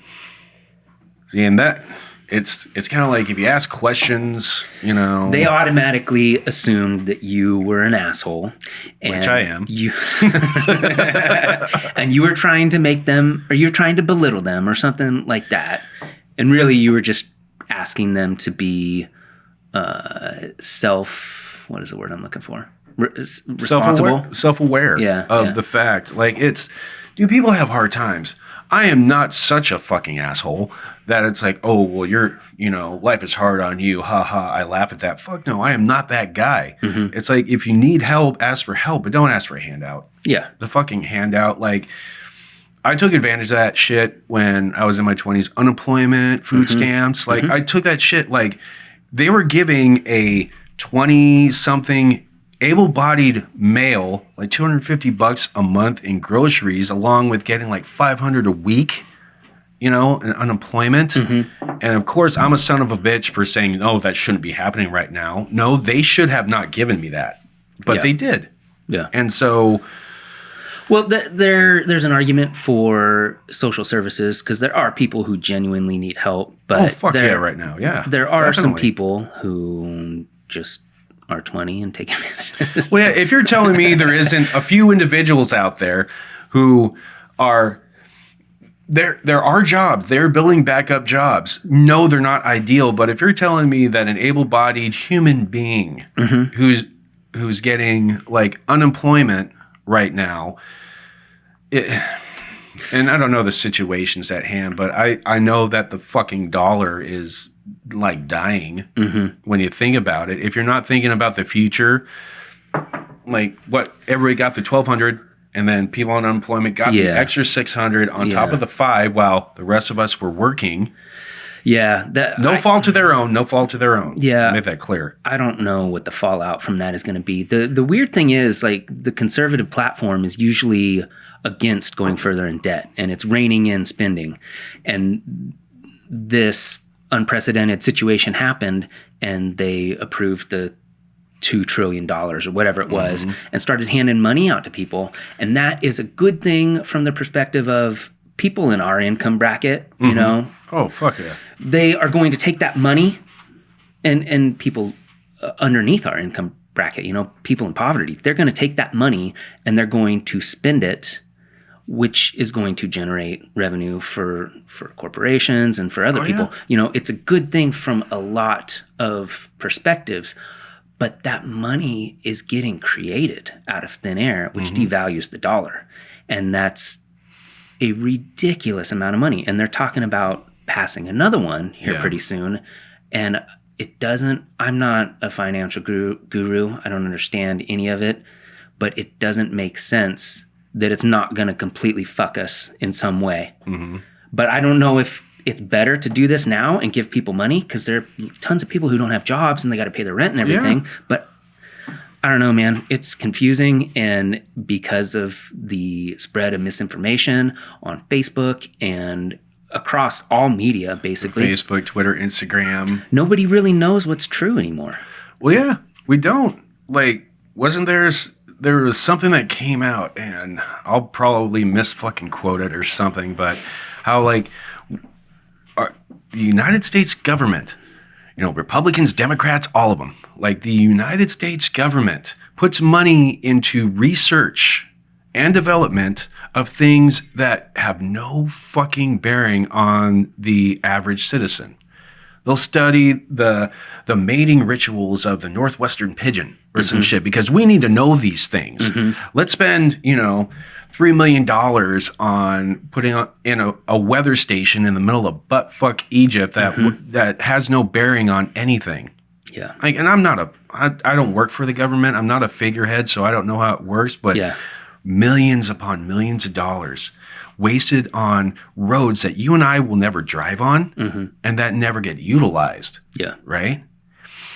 But if there was a way to just turn that, like, instead of, you know, paving a road, you know, out here in the middle of, you know, Oklahoma that nobody lives around for hundreds and hundreds of miles, but we need that road for some fucking reason. How about we take that, you know, whatever it was allotted and over here? But the system is like so out there that how are we going to figure out how to put the money in the right places? That's the problem, is that the people who are in charge are tied to too many other people that are making money, and no one's honest. I don't trust anybody on the left or the right. And I lean more towards the left, but I always try to see both sides because I think both sides have arguments for sure. And shit, where was I going with this? The Creamy Center. No, God, I had it. I just lost it. Yeah, there needs to be a better system, and there needs to be a way for us to trust the people who are in charge. And I don't think anybody does right now. And everybody's scared and everybody's freaking out, and it's easier to just join a team than it is to like have a rational discussion with anybody. And as soon as you say something like, I believe everyone should have health care, then you're a fucking libtard. Or if you say, I believe in the Second Amendment, then you're a fucking piece of shit conservative. Like, there's no nuance. There's no way to just grab a little bit from here and there. It's like as soon as you express one opinion, you either get latched onto and, oh, you're on my team, or you're the fucking enemy. And that's not a way to have a responsible society, man. I really don't know where we're going and what's going to happen. I know there's a lot of people who really believe in this form of government and really believe that we have a good thing going in America, but I don't see it lasting the way it is right now because it's not working. It's not working. Well, it used to be you would claim Democrat, claim Republican, so you can vote for your candidate because there's Democrat, Republican, Green Party, Libertarian. I think there's one more. There's a bunch. Yeah, there is. But it was to elect that candidate that, you know, kind of, you know, fits your morals or fits your stance and everything, right? But you know, if people take those labels, you know, if we get back to you're a human being, I'm a human being, let's have a conversation of, you know, like, no, we both don't like the government. That's a great start. But then it ties into, well, it's because your side or it's because of my side. It's because of what you believe in. Like, I believe I'm a human being that, you know, I want to have that freedom and pursuit of happiness. Right? The shit that was laid out. We the people. Right? We the people. Like, it just boggles my mind how I've known people for years, you know, and it's not until recently that it's ever been like arguments about shit that we have no fucking bearing on. We have no control. I'm gonna cast my vote, right? I'm gonna cast my vote. I'm gonna do my duty as a United States citizen to vote for who I think can best get this country, where it needs to go. Mm-hmm. But other than that, like, who the fuck cares what my opinion is unless we're having a discussion? Yeah. There are people out there that, I love their passion. I love their passion for what they're doing, but is it helping the greater good? The loudest voices aren't. They're just making things more polarizing. Mm-hmm. And so I got the ballot the other day because in Oregon, for anybody who doesn't know, we always get sent our ballot. We don't have to go anywhere and physically vote. And I was looking it up before you got here. I thought it was like only us in Washington, but there's 9 states. Mm-hmm.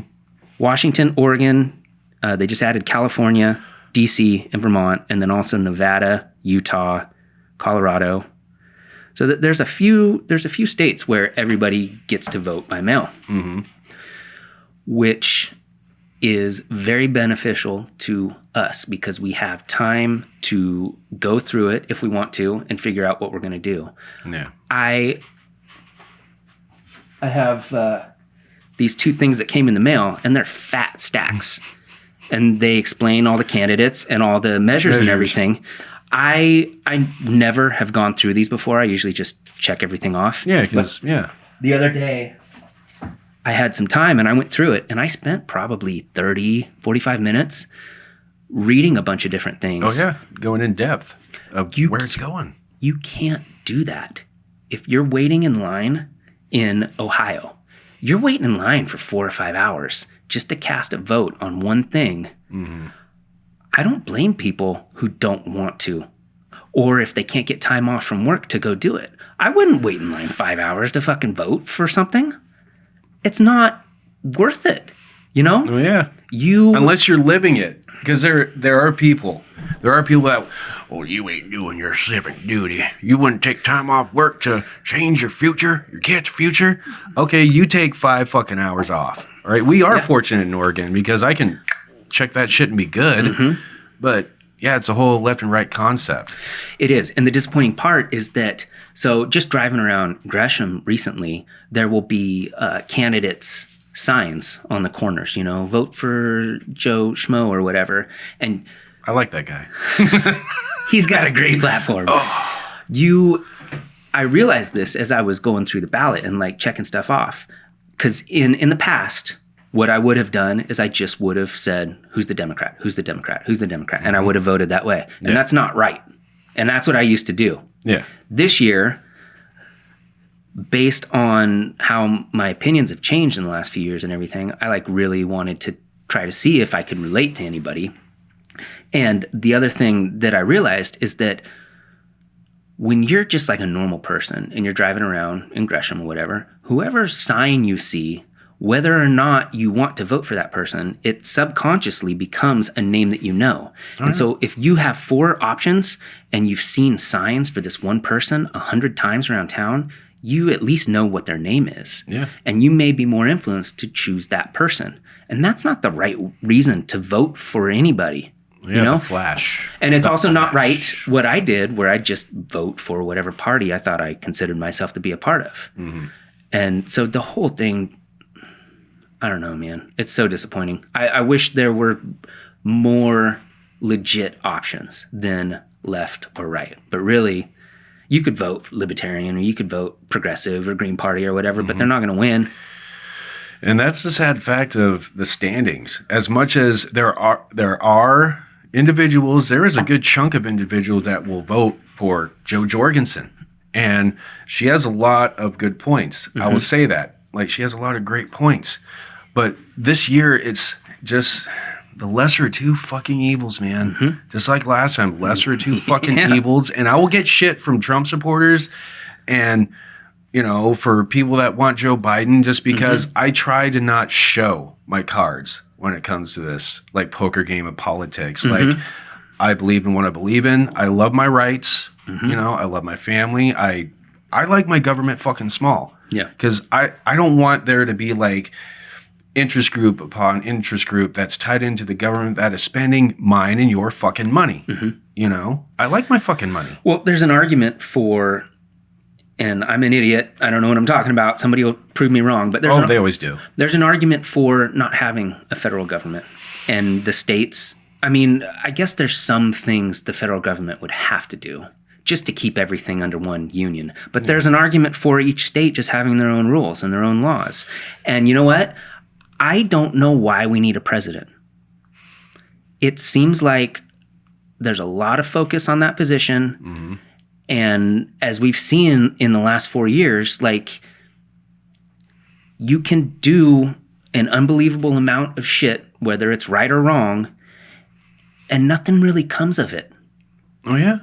I mean, he signs the executive order, right? But we're talking about senators, congressmen, like congresswomen, you know, congress people. Yeah. Like we're talking about all these senators and people that basically, where's the push-pull? So one person decides that they want to make a law. And so they have to go to their constituents, right? And so those constituents go to their Congress, go to their senators, go to their elected officials, right? And they want this bill.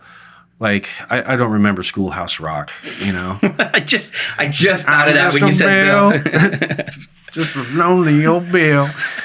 But it you could do like cartwheels in your head, right? About how am I, Joe Schmo? I'm actually the guy running. How can I get my vote?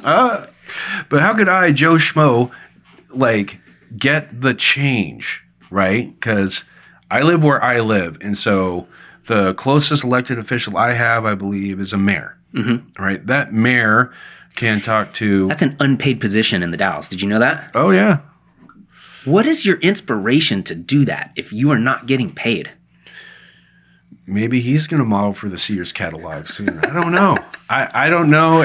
I'm sure it's the integrity of the town that you are a mayor of or whatever. Like I said, I can't speak for anybody and why they do the things they do. I just know that if you want to do those things, you better be ready for scrutiny.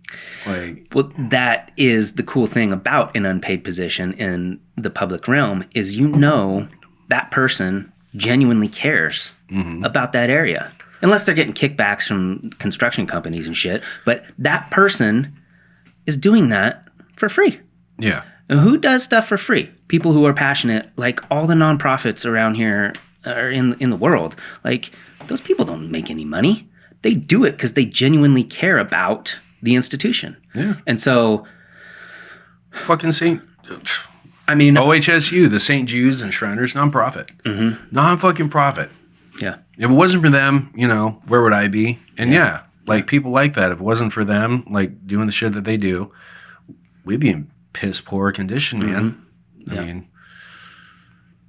Yeah. And I mean, the other thing that really seems like it needs to change is term limits, in my opinion. Oh, fuck yes. There are too many positions in the federal government where people can just remain in that position forever. Like, you look at somebody like Mitch McConnell or Lindsey Graham, those guys are very divisive, and maybe the area that they reside, the people who support them are super passionate and they believe they're really doing good things. But when you've been in that cycle for long enough time, I mean, it happens to me when I look at the ballot for Jeff Merkley. I've heard Jeff Merkley's name a million times. Oh, fuck. So 80% of Democrats, 90% of Democrats in the state of Oregon are instantly going to choose his name when they see the ballot. And I'm sure the same thing happens in wherever McConnell and Graham are from. Those people just see their name and they instantly check it off. And that is a shitty way to run a country. I think it should be similar to the president. Maybe you get 2 4-year terms and then you're done. And the other thing too is, like, the Supreme Court, fucking life appointment. Are you kidding? I don't care if you're Democrat or conservative or Republican. You should not be able to maintain a 1 in 9 position for the rest of your life. Then you've got Well, yeah, because what would happen for them to lose that? Like, what kind of like scandal where they have to be under? I don't think you can. Yeah. Unless you do something fucking heinous, man. I don't think you can get removed from that position. That is fucking scary. And then you've got well, Schumer and Pelosi, how long have they been in politics as well? Oh, I don't know. Man. I'm not trying to show like against any candidate, but like, fuck. Biden has been in politics for like 30 some odd plus years. Like, of course, not the same position, but he's been in it. Yeah. Right? He's been in the fucking show. Mm-hmm. And once you become a career politician like that, you have no incentive to install term limits or a lower pay or whatever. Like, it goes against your best interest to incorporate any new laws like that. Mm-hmm. So it just goes on the way it goes. Yeah, unless you're thinking about legacy kind of thing. Like, hey, what am I leaving behind? Mm-hmm. More than what can I do to stay? Yeah. You know, kind of a thing. Like, fuck, man, I'm not going to be able to take it with me when I die, but hey, whatever I leave is going to go, somewhere, right? So maybe more politicians thought that way, that, hey, most of them have fucking kids. It's like, Jesus Christ. Yeah. Like, how about you set a law that if you're, God, I'm throwing this out, your child is quadriplegic, try to figure out a way to, make that easier for them and children like them, adults like them that have to struggle with said, ailments, injuries, dispositions of life. Make it easier for the people that are behind you as opposed to seeing what you can fuck up for the people in front of you. Yeah. Yeah.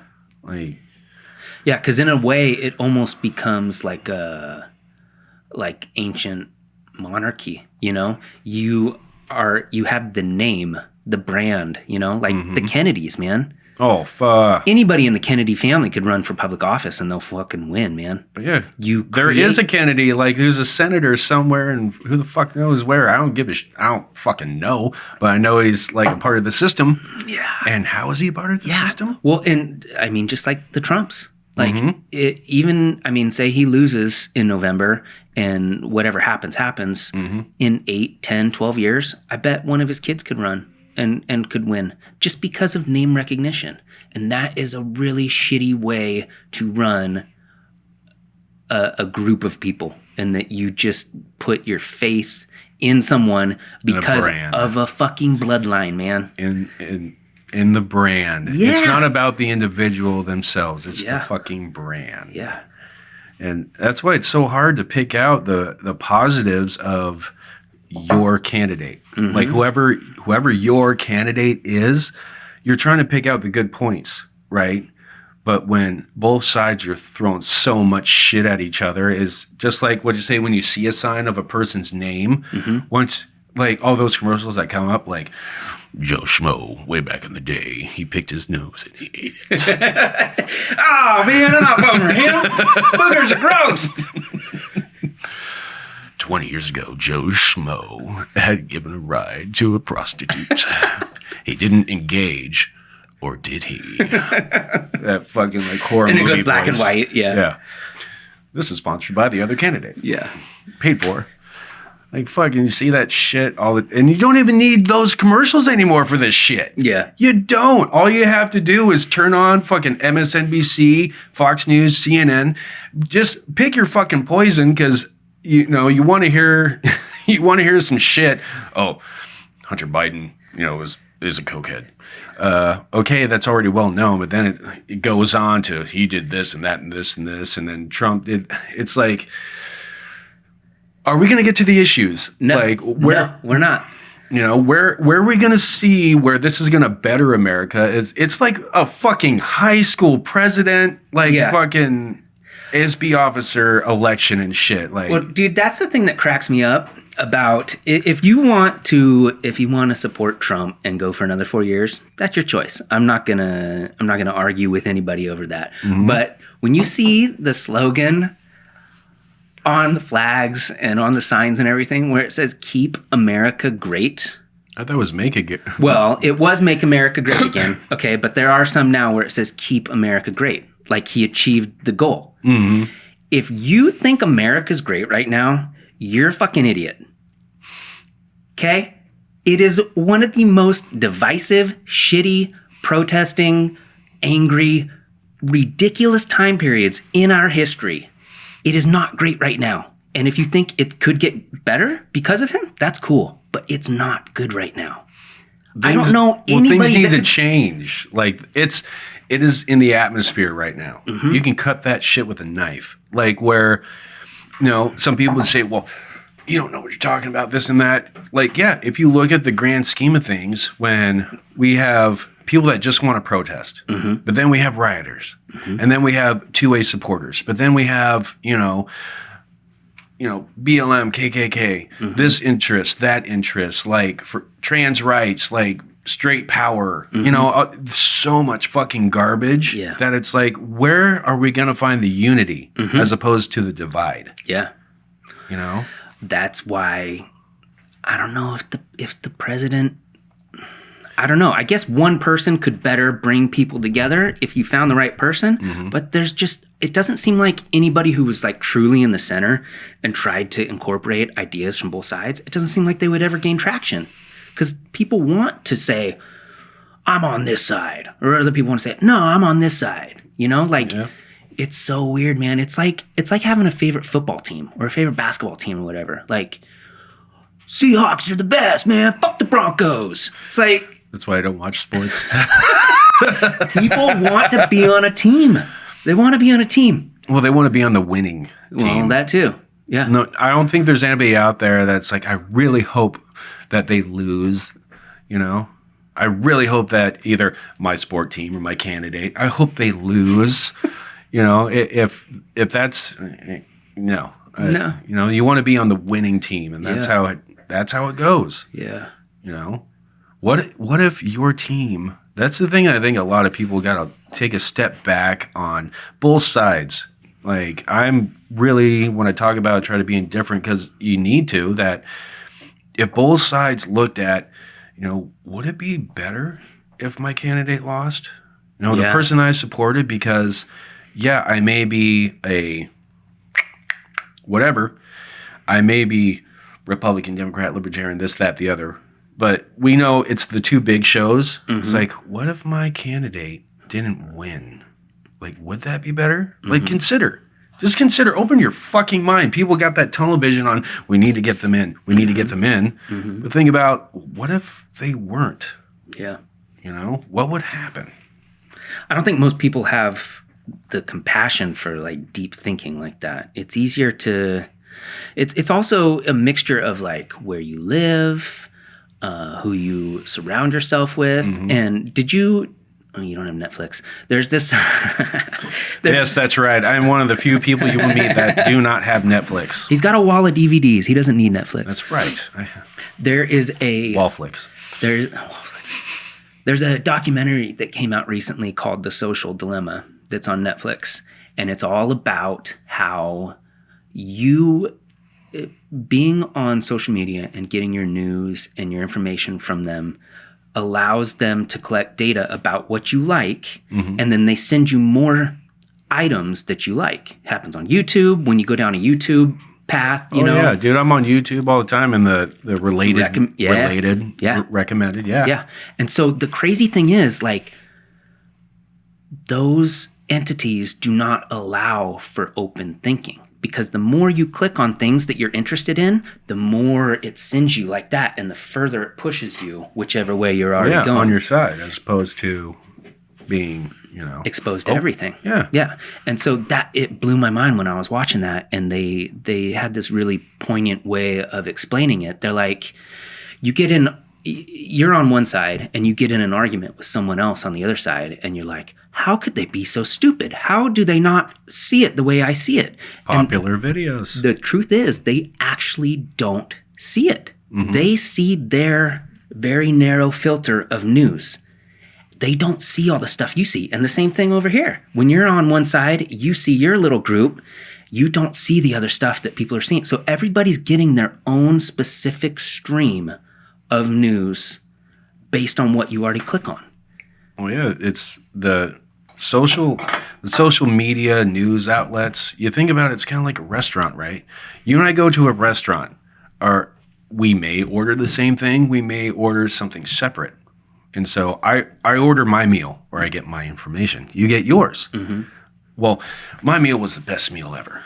And I know I'm dumbing it down that way, but think about it, like where, we're both in the vicinity of news, but because your avenue is different from my avenue, like we are partial to what we get. Yeah. And so, of course, like if it speaks volumes to you, like, and all you see is the negative points, like, hey, I'm not focusing on your main dish. Like, your side dish looks like shit, bro. Mm-hmm.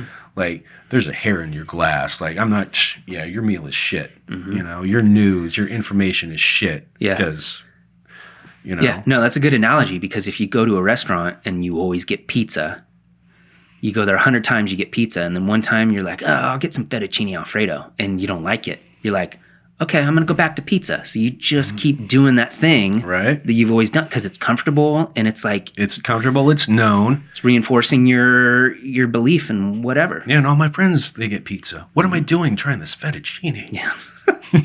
Shit is disgusting. It's so gross. I hate it. Actually, I love fettuccine. Me too. And what's funny?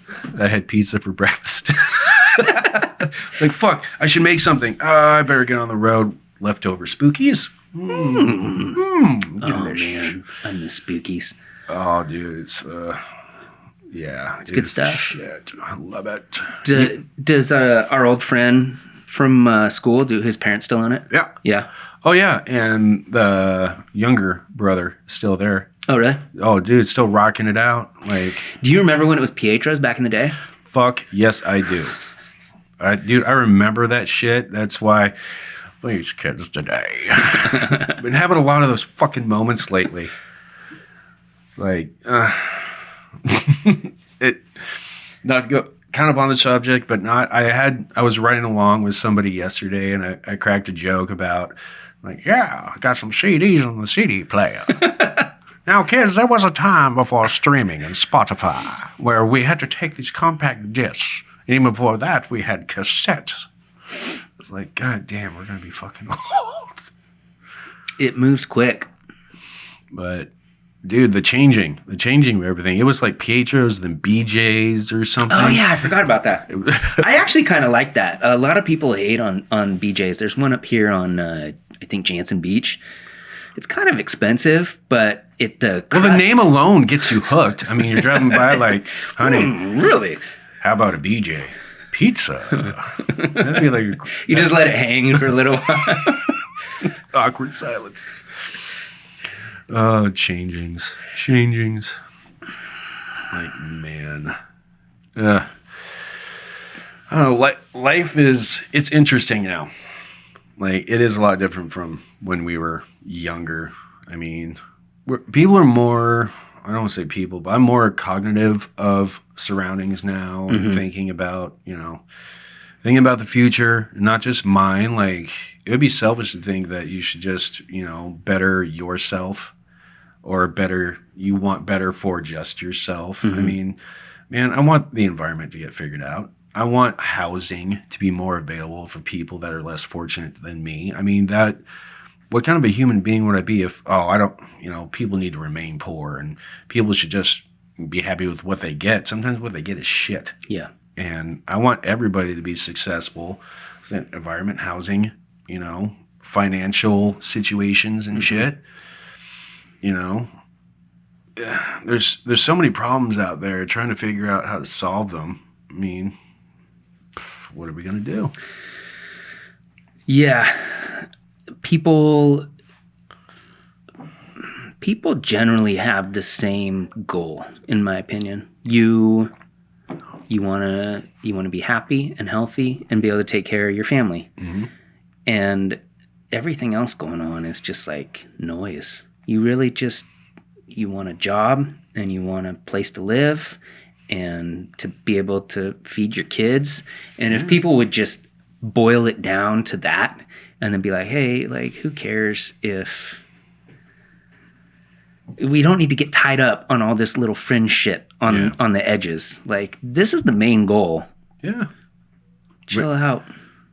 Chill out. Like, my happiness is wanting a place out in the country for me and my kid, you know, to be happy, healthy, and pursuit of happiness here. Mm-hmm. Well, and somebody else may want a stone house in downtown, you know, big cityville, you know, and that's their piece of the pie. Like, if it works for them, it works for them. Everybody's happiness is different, but we do all want to be in the same kind of spectrum of things. Yeah. Like, you know, that's what I want, you know.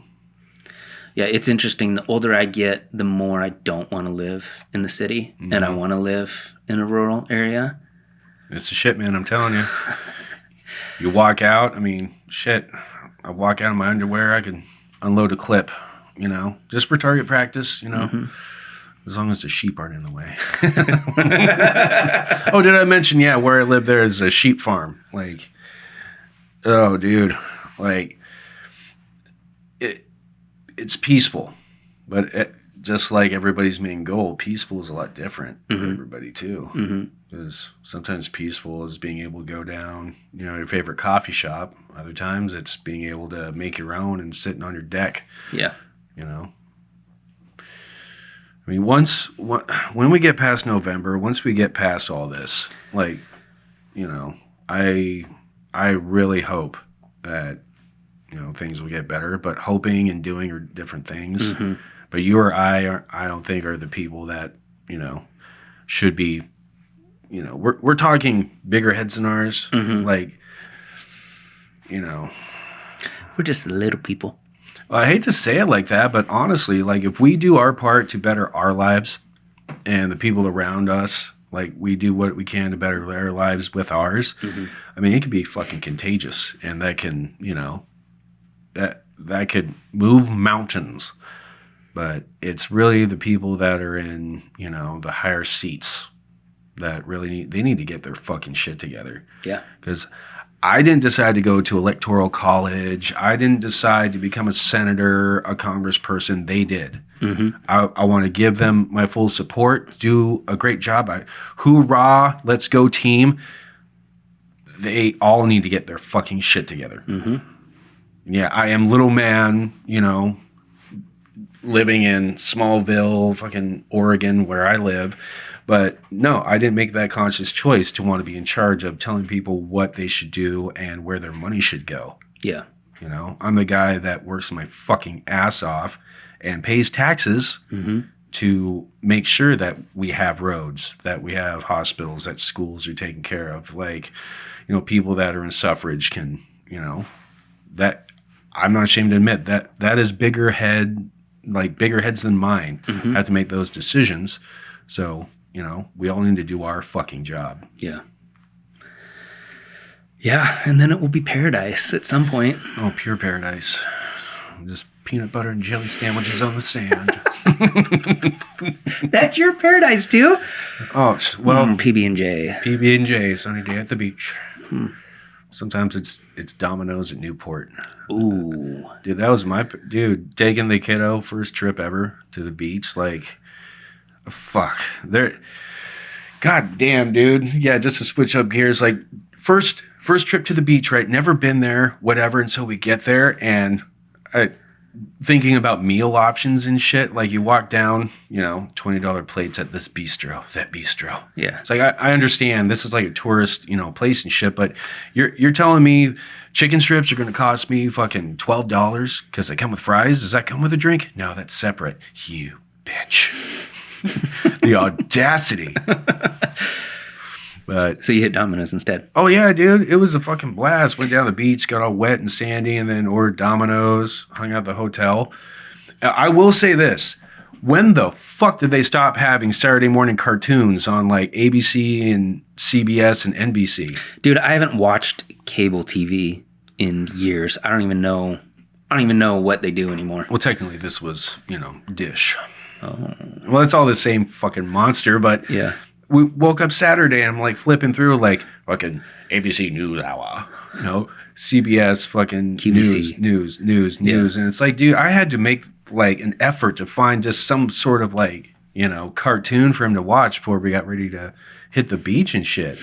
It's like, God damn, shove that shit down my throat. I guess you need to do remember MTV? How it used to be music television? Yeah. Now to actually see music, you got to go to MTV4 or MTV5. Do they even have videos on TV anymore? I don't know. Well, they have music on the background for 16 and Pregnant or,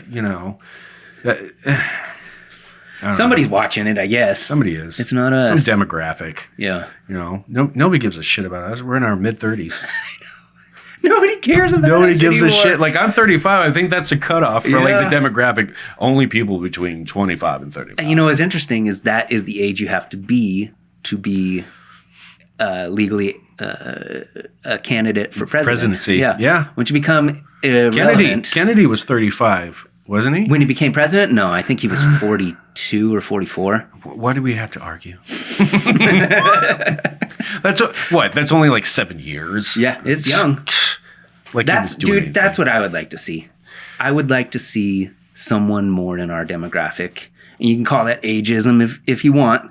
Ageist. But Ageist. I don't think an 80-year-old man, either of them, Trump's 74, I think, Biden's 78, I don't think either of them are capable of representing our country as a whole. I think we should have somebody younger. You got to get somebody who's more those guys don't know what it's like to be a human. They don't have struggles. Well, if you think about it, I mean, what was it? Trump had said something in an interview about, I got a small loan of, $1 million. Yeah, to start out. Yeah. A small loan of $1 million. Jesus Christ, dude. When I was trying to get a loan of $5,000, I didn't have the fucking credit for it. Yeah. I'm just oh shit. And fucking Biden, Jesus Christ, man. He's been in politics, 33? A long time, man. I don't know. And it's dude, you've basically sat in the chair and told other politicians how they're fucking up. Yeah. Or you've quoted people, and it's I don't think either one of them, the average, they have no idea. Average human. Well, let's say human. Have you ever seen that video where I believe it was George W. and I believe it was during his presidency, where he went to a grocery store and they had a photo op video thing for the news, and he's going through the checkout and he has no idea how much anything costs. He's getting bananas. Oh, I thought bananas were $14. Those guys. I would have loved to see that shit. I'll look it up. It's on the internet somewhere. The internet. They have everything. Those guys, they have been so removed from struggles that normal people have. They don't even know how much shit costs. They think $1 million is a small loan. Well, and it's the dynasty scenario. You were talking about with Kennedy's, last names, Trump, Biden. You're thinking about, these are dynasties. Mm-hmm. How there was King James and King James the fucking 14th or whatever the fuck. I fucking suck at history, from, the Middle Ages and shit like that. But, they're born into, their timeline is not like yours or mine. Mm-hmm. Dad was Oregon State Police, mom was in child services. And they had good jobs for the time being, but we weren't living in the laps of fucking luxury. Yeah. Going on a vacation as a family where you have 2 parents, 4 kids, it was a big fucking deal. Yeah. It was a pain in the fucking ass. And looking back, I got, yeah. Hey, there were 2 fucking cassettes played on family trips. It was either the Beach Boys' Greatest Hits or the Moody Blues. That was it. Oh, man. We didn't listen to fucking radio. And that aside, but, things like that, going on trips or going camping. We'd go to Wallowa Lake, once a year as a family and everything. Play on the boat, blah, blah, blah. But, imagine that being oh, Charlotte, where should we take the kids today? Weekend in the Hamptons. Do we want to go to the beach cottage? Or do we want to go to the condominiums in Vermont? Let's go to Paris. Paris, what a lovely idea. Charmaine, pack the things. Yeah, exactly. Make me a PB&J first. That's all I want is a PB&J. Mm-hmm. Yes. Yeah, dude. It's whacked out. One, you could chalk it up to jealousy, but the experiences that we had, you know, like even me and you have gone different paths, but the experiences that we have, they mold the people that we are, but still. I'd way rather have my life. I'd want your life too. I'll never be rich.